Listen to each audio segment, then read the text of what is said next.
നമസ്കാരം. മലയാളി വാർത്ത ഇൻസൈഡിലേക്ക് സ്വാഗതം. ജനങ്ങളുടെ പൂർണ്ണ പിന്തുണയിൽ അധികാരത്തിലേറിയ വി ഡി സതീശന് പരീക്ഷണങ്ങൾ തുടങ്ങിക്കഴിഞ്ഞു. വി ഡി സതീശൻ നേരിടുന്ന ആദ്യ പരീക്ഷണം മന്ത്രിസഭാ രൂപീകരണമാണ്. 45ഓളം MLA-മാരുടെ പിന്തുണ തനിക്കുണ്ട്.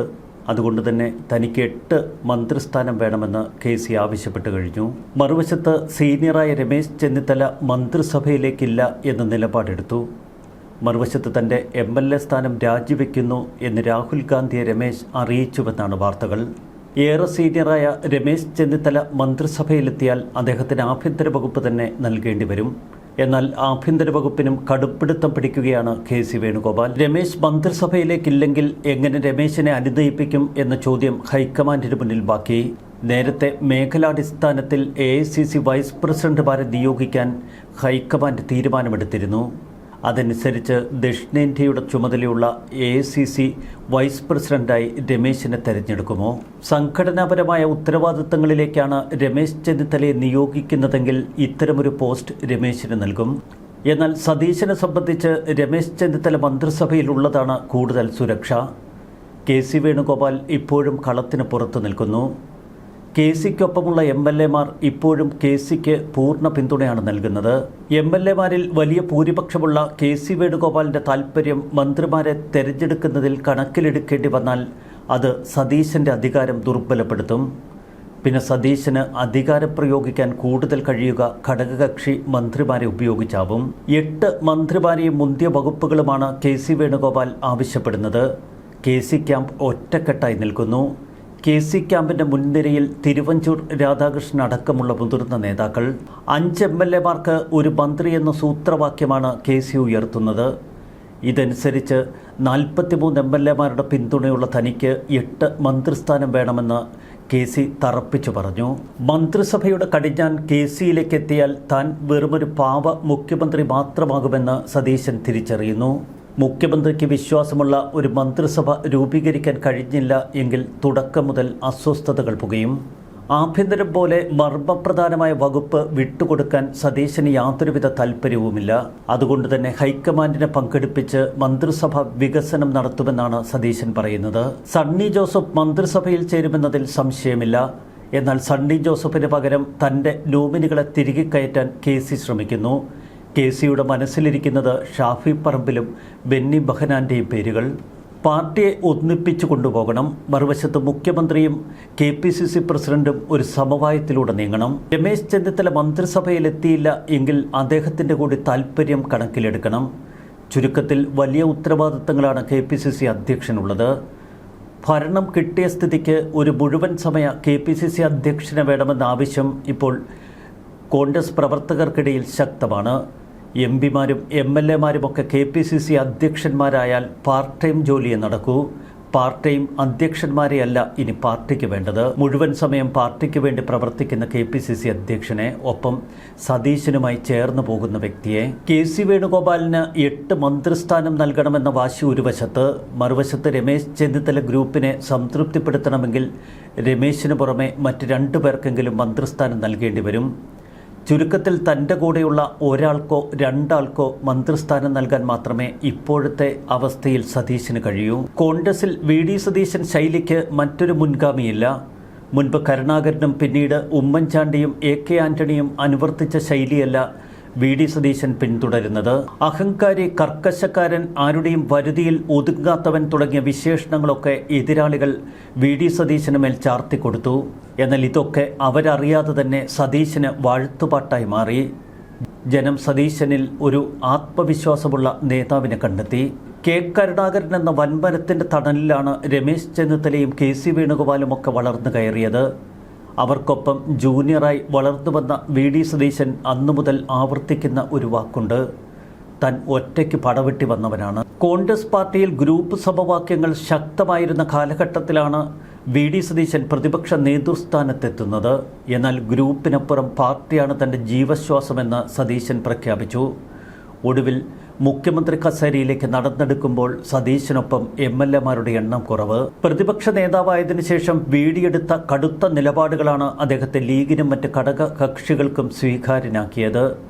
ഇതാവട്ടെ വലിയ വെല്ലുവിളിയാണ് ഇപ്പോൾ സതീശന് സമ്മാനിച്ചിരിക്കുന്നതും. സതീശന്റെ വിജയം ന്യൂനപക്ഷ വിഭാഗങ്ങളുടെ വിജയമാണ് എന്ന് ചിലർ ആവർത്തിക്കുന്നു. രണ്ട് സമുദായ സംഘടനാ നേതാക്കൾ നെറ്റിച്ചുളിച്ചാൽ രാഷ്ട്രീയ ഭാവി തന്നെ ഇരുളടഞ്ഞു പോകും എന്ന ധാരണയാണ് സതീശൻ തിരുത്തിക്കുറിച്ചത്. പാർട്ടിക്ക് പുറത്ത് പൊതുസമൂഹത്തിൽ നിന്ന് വലിയ പിന്തുണ വി.ഡി. സതീശന് ലഭിക്കുന്നു.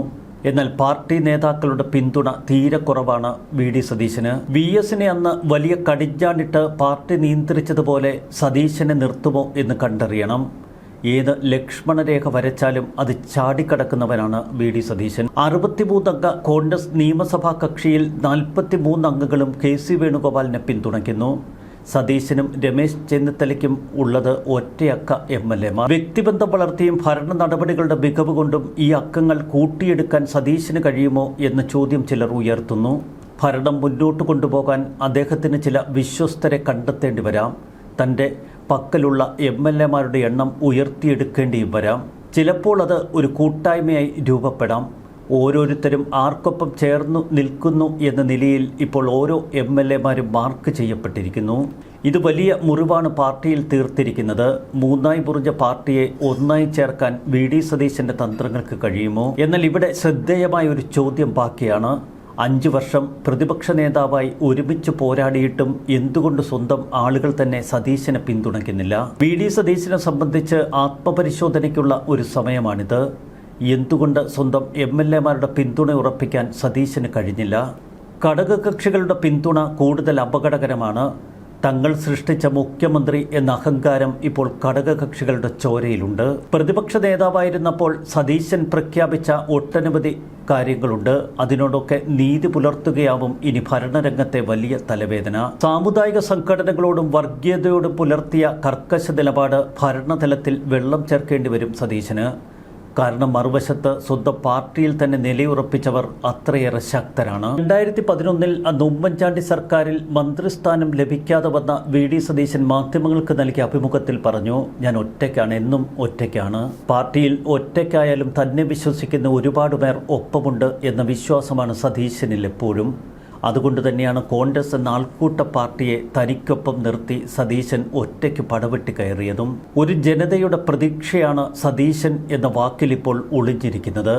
കോൺഗ്രസ് പാർട്ടിക്ക് സതീശന് മുന്നിൽ വഴങ്ങേണ്ടി വന്ന സാഹചര്യം അതുകൊണ്ട് മാത്രം. പട നയിച്ചവൻ നാട് നയിക്കണമെന്ന ആ മുദ്രാവാക്യം സതീശൻ ക്യാമ്പ് തന്നെ കേരളത്തിലേക്ക് പടർത്തിവിട്ടു. ഒരാൾക്കൂട്ടത്തെ പ്രതീക്ഷ നൽകി കൂടെ കൂട്ടിയ മാജിക്കാണ് സതീശൻ പുറത്തെടുത്തത്. സതീശൻ വ്യക്തമായ പ്രതീക്ഷ യുവജനങ്ങൾക്ക് നൽകി, കേരളത്തിന് നൽകി. ഒരു പുതിയ കേരളത്തെ അദ്ദേഹം വരച്ചു കാട്ടി. ഒന്നാം പിണറായി സർക്കാരിന്റെ കാലഘട്ടത്തിൽ പ്രതിപക്ഷ നേതാവായിരുന്ന രമേശ് ചെന്നിത്തല ഇക്കുറി മുഖ്യമന്ത്രി പദം മോഹിച്ചുവെങ്കിൽ അദ്ദേഹത്തെ കുറ്റപ്പെടുത്താൻ കഴിയില്ല. പാർട്ടിയിലെ സീനിയറാണ് അദ്ദേഹം. ഈ മുഖ്യമന്ത്രി പോരിൽ സമൂഹ മാധ്യമങ്ങളിലോ തെരുവുകളിലോ ഒരു പ്രതിഷേധാഗ്നി പടർത്താൻ അദ്ദേഹം ശ്രമിച്ചില്ല. പക്വതയോടെയുള്ള പ്രവർത്തനം. മല്ലികാർജുൻ ഖാർഗെ AICC പ്രസിഡന്റായതിനു ശേഷം രൂപീകരിച്ച കോൺഗ്രസ് പ്രവർത്തക സമിതിയിൽ തന്നേക്കാൾ ജൂനിയറായ ശശി തരൂരിനെ സ്ഥിരാംഗമാക്കി. എന്നാൽ രമേശ് ചെന്നിത്തല വെറും ക്ഷണിതാവ്. അദ്ദേഹം മനസ്സിൽ പേറിയിരുന്നത് കേരളത്തിൻ്റെ മുഖ്യമന്ത്രി സ്ഥാനം. എന്നാൽ പാർട്ടിയിലും പാർലമെന്ററി രംഗത്തും സീനിയർ എന്ന പരിഗണന അദ്ദേഹത്തിന് ലഭിച്ചില്ല. തനിക്കിത് ലാസ്റ്റ് ബസ്സാണ് എന്ന് പലവട്ടം രാഹുൽ ഗാന്ധിയെ ഓർമ്മപ്പെടുത്തി. ഹൈക്കമാൻഡിന് മുന്നിൽ തൻ്റെ അവസ്ഥ വിവരിച്ചു. എങ്കിലും ജനം സതീശന് പിന്നിൽ അണിനിരക്കുന്നുവെന്ന് മനസ്സിലാക്കിയ ഹൈക്കമാൻഡ് ചെന്നിത്തലയെ തഴഞ്ഞു. ചെന്നിത്തലയുടെ കണ്ണീരിൽ ഈ മന്ത്രിസഭ പടുത്തുയർത്താൻ കഴിയില്ല എന്ന് ഹൈക്കമാൻഡിനും അറിയാം. മറുവശത്ത് സതീശനും അത് ഭയക്കുന്നു. അതുകൊണ്ട് തന്നെ ഗുരുവായൂരിൽ നിന്ന് ഇപ്പോൾ മടങ്ങി വീട്ടിലെത്തിയ രമേശ് ചെന്നിത്തലയെ കാണാൻ വി.ഡി. സതീശൻ ചെന്നിത്തലയുടെ വീട്ടിലേക്ക് പുറപ്പെട്ടു. ആരൊക്കെ സതീശനെ പിന്തുണച്ചു എന്നത് ഇപ്പോൾ വ്യക്തമായി ജനങ്ങൾക്ക് മനസ്സിലായി. കെ മുരളീധരൻ തൻ്റെ നിലപാട് ആവർത്തിച്ചുറപ്പിക്കുന്നു. കെ മുരളീധരനെ പോലെ VM സുധീരനും വി.ഡി. സതീശന് വേണ്ടി കട്ടയ്ക്ക് നിന്നു. രമേശ് ചെന്നിത്തല ക്യാബിനറ്റിലേക്ക് വരണമെന്നതാണ് തൻ്റെ ആഗ്രഹമെന്ന് കെ മുരളീധരൻ പറഞ്ഞു. എന്നാൽ മന്ത്രിസഭയിൽ മുതിർന്ന നേതാവ് രമേശ് ചെന്നിത്തല വേണോ എന്ന് തീരുമാനിക്കേണ്ടത് ഹൈക്കമാൻഡാണ് എന്ന പ്രതികരണവുമായി രാജ്മോഹൻ ഉണ്ണിത്താൻ കളത്തിലിറങ്ങി. രാജ്മോഹന് പണ്ടേ രമേശ് ചെന്നിത്തലയോട് കലിപ്പുണ്ട്. അതിൻ്റെ ബാക്കിപത്രമാണ് രാജ്മോഹൻ ഇപ്പോൾ പ്രകടിപ്പിക്കുന്നത്. തിങ്കളാഴ്ച 20 മന്ത്രിമാരും സത്യപ്രതിജ്ഞ ചെയ്ത് അധികാരത്തിലെത്തുമെന്ന് വി.ഡി. സതീശൻ പറഞ്ഞു. തിരുവനന്തപുരം സെൻട്രൽ സ്റ്റേഡിയത്തിലായിരിക്കും സത്യപ്രതിജ്ഞ. ഘടകകക്ഷികളുമായി മന്ത്രിസ്ഥാനം സംബന്ധിച്ച ചർച്ചകൾക്ക് തുടക്കമിട്ടു. ആദ്യം സെറ്റിൽ ചെയ്യേണ്ടത് രമേശ് ചെന്നിത്തലയാണ്. ഇക്കാര്യത്തിൽ വ്യക്തതയുണ്ട് വി.ഡി. സതീശനും ഹൈക്കമാൻഡിനും. ചെന്നിത്തല മന്ത്രിസഭയിൽ ചേരാതെ മാറി നിന്നാൽ അത് വലിയ അഗ്നിപരീക്ഷയായി മാറും എന്ന് വ്യക്തം. ന്യൂസ് ഡെസ്ക് മലയാളി വാർത്ത ഇൻസൈറ്റ്.